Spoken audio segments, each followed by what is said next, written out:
108 आश्रमों के बारे में संपूर्ण जानकारी मैं इसी वीडियो में दूंगा। इस वीडियो में आप सभी को यह भी पता चलेगा कि नीम करौली बाबा के 108 आश्रमों में से 4 धाम कौन से हैं जिसमें बाबा के शरीर की भस्म रखी हुई है। और तो और इस वीडियो में आपको यह भी पता चलेगा कि किस धाम में कौन सा दिन महत्वपूर्ण है और जिस दिन भंडारा होता है। तो हर त्योहार के बारे में, हर दिन के बारे में आपको इसी वीडियो में पता चलेगा कि नीम करौली बाबा का किस दिन जन्म हुआ, किस दिन मृत्यु हुई और तो और कौन से धाम का कौन सा दिन स्थापना दिवस के रूप में मनाया जाता है। तो बिना देर कर इस वीडियो को शुरू करते हैं। को सब्सक्राइब करें और बेल आइकन दबाएं जिससे आपके पास वीडियो डलते ही नोटिफिकेशन आएगी, जिससे आपकी कोई वीडियो नहीं छूटेगी। जय बाबा। सबसे पहले नीम करौली बाबा के जो 108 आश्रम हैं, 108 धाम हैं, उनमें से सबसे 4 धाम जो कि नीम करौली बाबा के 4 धाम के रूप में जाने जाते हैं वो हैं कैंची धाम,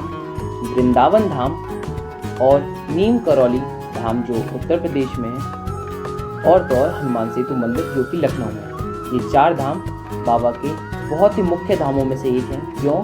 क्योंकि जब बाबा ने आखिरी सांस ली थी वृंदावन धाम में और बाबा का अंतिम संस्कार किया गया तो बाबा के जो शरीर की भस्म है वो इन 4 धामों में इनकी विग्रह के नीचे यानी नीम करौली बाबा की जहाँ मूर्ति बनी हुई है उसमें बाबा के शरीर की भस्म को रखा गया और वहाँ पर विग्रह स्थापित किया गया। विग्रह ये होता है कि जहाँ पर आप नीम करौली बाबा के मूर्ति को ध्यान से देखेंगे आपको उसमें विष्णु भगवान, उसमें आपको लक्ष्मी जी, आपको सारे हनुमान जी, सभी देवी देवता आप विग्रह में दिख जाएंगे। ये चमत्कार रूपी मूर्तियाँ नीम करौली बाबा की हैं जिसमें बाबा की शरीर की भस्म भी समाहित है। ये 4 धाम जो मैंने आपको बताए मैं एक बार और बता देता हूँ। कैंची धाम, वृंदावन धाम, नीम करौली धाम जो उत्तर प्रदेश में है और हनुमान सेतु मंदिर जो लखनऊ में है। इन बाबा के जो 108 आश्रम है उसमें ये 2 पवित्र त्योहार तो मनाए ही जाते हैं। एक तो गुरु पूर्णिमा हर धाम में, दूसरी हनुमान जयंती ये हर जगह हर धाम में मनाई जाती है। एक तो गुरु पूर्णिमा और हनुमान जयंती। सबसे पहले शुरू करते हैं कैंची धाम से क्योंकि ये सबसे प्रख्यात आश्रमों में से एक है नीम करौली बाबा का जो कि नैनीताल में पड़ता है। यहाँ पर आप 3 तरीके से पहुँच सकते हैं। सबसे पहले हवाई जहाज़ से पहुँचने के लिए आपको पंतनगर एयरपोर्ट पर पहुँचना होगा जो कि 79 किलोमीटर दूर है कैंची धाम से। अगर आप रेलगाड़ी से जाना चाहेंगे, ट्रेन से जाना चाहेंगे तो आप वहाँ काठगोदाम रेलवे स्टेशन पर पहुँच सकते हैं जो कि 43 किलोमीटर दूर है कैंची धाम से। वहाँ से आप कोई भी टैक्सी लेकर कैंची धाम पहुँच सकते हैं। अगर आप रोड यानी सड़क के रास्ते से आ रहे हैं तो आप नैनीताल जो है कैंची धाम से 17 किलोमीटर दूर है। बस आप कोई भी टैक्सी करते हुए 17 किलोमीटर दूर जाकर कैंची धाम में दर्शन कर सकते हैं नैनीताल से। इस धाम के बारे में सबसे मुख्य बात यह है कि इस धाम में 15 जून स्थापना दिवस के रूप में मनाया जाता है।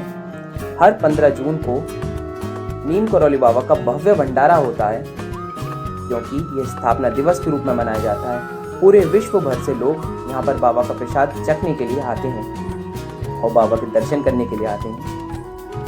अब ये कैंची धाम के बारे में संपूर्ण बात बता दी मैंने आपको। फिर आगे चलते हैं नीम करौली धाम के बारे में।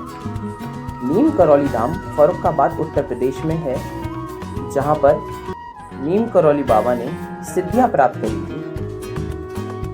अब यहाँ पर केवल एक इकलौता हनुमान मंदिर है जहाँ पर नीम करौली बाबा ने अपने हाथ से हनुमान जी को तैयार करा था। ये गोबर से और मिट्टी से बाबा ने बहुत ही सुंदर तरीके से हनुमान जी बनाए और वो आज भी नीम करौली धाम में स्थित है। मैं आपको उनका चित्र भी दिखा रहा हूँ, देख सकते हैं आप। नीम करौली धाम पे आप 3 तरीके से पहुँच सकते हैं। सबसे पहले आप रेलगाड़ी से वहाँ लक्ष्मणदासपुरी स्टेशन है जो कि नीम करौली धाम के बिल्कुल पीछे ही है।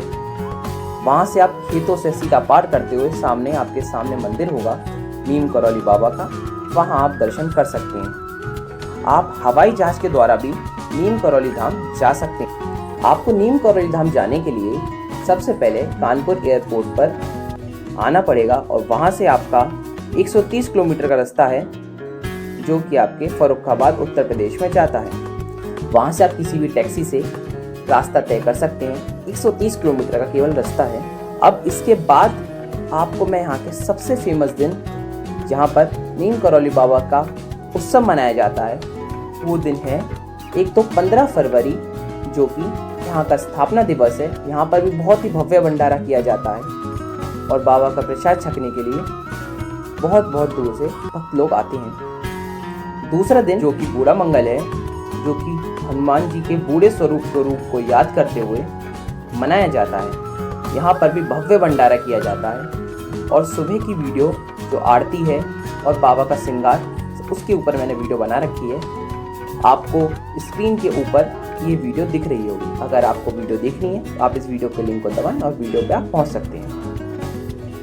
इसके बाद तीसरा धाम आता है आपका हनुमान सेतु मंदिर, जो कि लखनऊ में है। लखनऊ में ये जो हनुमान सेतु मंदिर है, इसकी कहानी कुछ इस प्रकार है। यहाँ पर जो हनुमान सेतु है, हनुमान सेतु एक पुल है जो कि बना हुआ है, वह बार बार गिर रहा था। जैसे ही इंजीनियर अपनी पूरी पढ़ाई लिखाई लगाकर उसे खड़ा करने की कोशिश करते, वो बार बार गिर जाता। तो सभी भक्त लोग, सभी इंजीनियर बाबा की शरण में पहुंचे और बाबा ने ये आदेश दिया उन्हें कि आप ऐसा करिए, हनुमान जी का एक मंदिर बनवाइए हनुमान सेतु पुल के बहुत ही नज़दीक, और आपका ये पुल बन के खड़ा हो जाएगा। कुछ इस तरीके से ही उन्होंने करा। हनुमान सेतु मंदिर जो कि लखनऊ में स्थित है, वो बनवाया गया और उसके बाद इस पुल को खड़ा करा गया और पुल बहुत ही खूबसूरत तरीके से आज भी वहाँ मौजूद है। यहाँ पे आप 3 तरीके से पहुँच सकते हैं। सबसे पहला तरीका हवाई जहाज़ के ज़रिए, जो कि आप चौधरी चरण सिंह एयरपोर्ट जो कि लखनऊ में स्थित है, वहाँ से आपको 15 किलोमीटर का रास्ता पड़ेगा हनुमान सेतु मंदिर का। दूसरा तरीका है आप ट्रेन के ज़रिए पहुँच सकते हैं, वो भी दलियागंज जंक्शन के पास। दलियागंज जंक्शन जो कि तकरीबन 2.5 किलोमीटर दूर है आपके हनुमान सेतु मंदिर से। और अगर आप लखनऊ आ रहे हैं, लखनऊ आके आप किसी से भी कह दीजिएगा कि हनुमान सेतु मंदिर तक मुझे पहुंचा दे, जो कि हनुमान सेतु पुल के पास स्थित है, तो आपको वह दर्शन जरूर करा दे। इस धाम में जो कि स्थापना दिवस के तौर पर बनाया जाता है, वो है 26 जनवरी।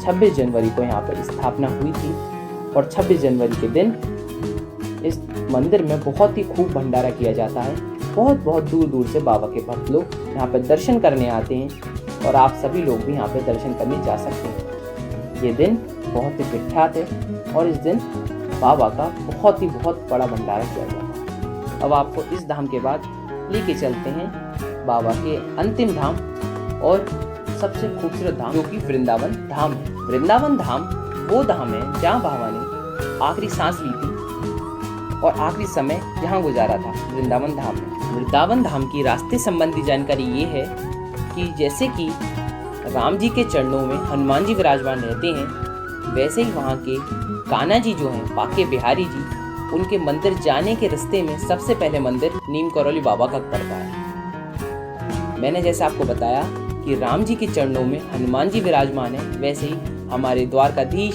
श्री बाके बिहारी जी के चरणों में हमारे नीम करौली बाबा का धाम है, हनुमान जी का धाम। वहाँ पे आप दर्शन कर सकते हैं। ये धाम आपका अटल्ला चुंगी जो कि वृंदावन में है, वहाँ पर पड़ेगा। आप वहाँ दर्शन करने जा सकते हैं। अगर आप वहाँ ट्रेन के ज़रिए पहुँचना चाहेंगे तो मथुरा जंक्शन पे आप रेलवे स्टेशन पर उतरें और मथुरा से आपका तकरीबन 11 किलोमीटर का रास्ता है नीम करौली बाबा के मंदिर की ओर वृंदावन। दूसरा तरीका आपका हवाई जहाज़ के द्वारा है।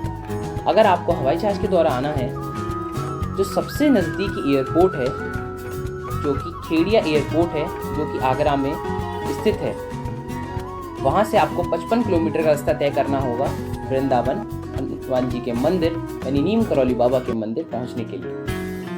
ये तो हो गई आपकी रास्ते संबंधी जानकारी। तो सबसे महत्वपूर्ण जानकारी ये है कि यहाँ के फेमस दिन कौन से हैं, किस दिन यहाँ पर बहुत बढ़िया तरीके से भंडारा किया जाता है, बहुत खूबसूरत तरीके से इस दिन को मनाया जाता है। वो दिन है आपका अनंत चतुर्दशी, जिस दिन नीम करौली बाबा ने अपने शरीर को छोड़ा और समाधि ली थी। वह धाम वृंदावनी था, जो मैंने आपको बताया। 9 सितंबर 2022 जो कल है, इस साल पड़ रहा है, तो कल वृंदावन में बहुत ही खूब भंडारा किया जाएगा। सभी भक्त लोग ग्रहण करने आ सकते हैं बाबा के प्रसाद को। और भी बहुत दिन मनाए जाते हैं, जैसे मैंने आपको बताया था गुरु पूर्णिमा और हनुमान जयंती बाबा के हर धाम में मनाए जाते हैं। अब इन सारे धामों के बाद हमने चारों धामों के बारे में संपूर्ण जानकारी दे दी आपको। अब इसके बाद बाबा के उस जगह को भी तो देखें जहाँ पर बाबा का जन्म हुआ था। हाँ, मैं बात कर रहा हूँ बाबा के अकबरपुर धाम की, जो कि बाबा का जहाँ पे जन्म स्थली है। अकबरपुर में बाबा का जन्म हुआ था और जहाँ पर उनका जन्म हुआ वहाँ मंदिर और वहाँ उनका घर अभी भी स्थित है। उसके आपको मैं थोड़े बहुत दर्शन करा रहा हूँ